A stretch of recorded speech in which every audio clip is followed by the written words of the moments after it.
ও চাচা তোর বাড়ি এইটাই? হ্যাঁ মোর বাড়ি এইটি। তা তুই কারে বাবু, তোকে তুমি এরকম দেখো নাই, তুই করে থেকে আসছিস? চাচা আমি এই ভেকুলু কোম্পানি থেকে আসছি। ফুল কোম্পানি? তা কেরে তা? আসছি ওই যে ভেকুলু কোম্পানি থেকে। ওই গরিবের জন্য কয়েকটা লেফটিন বরাদ্দ আছে তো, গরিব মানুষের দেওয়া লাগবে। মুইও না এলাকার মধ্যে গরিব মানুষ, তা মোকেও একটা লেফটিন দাও তোমার বরাদ্দ থাকি। আরে বাবা লেফটিন নেওয়াটা তো বড় কথা না ভাই, এটা সত্য প্রযোজ্য। লেফটিন নিতে গেলে সত্য প্রযোজ্য আছে। তোমার দিনে কয়বার খান? 3 বার খান। 3 বার খান? হ্যাঁ। আর পায়খানা করেন কয়বার?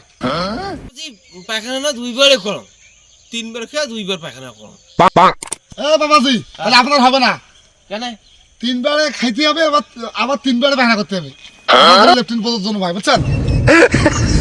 চাচা আবে মুই 3 বারে যে পায়খানা করো, আর 3 বার পায়খানা লেট্রিনটা মুখে দাও। আর ধর আপনি লেফটিন বাবার আছে মিথ্যা কথা বলতেছেন। এই এখনই বলেন যে 2 বার পায়খানা করি, আর এখন বলছেন 3 বার পায়খানা করি। মানুষ এত মিথ্যা কথা বলে।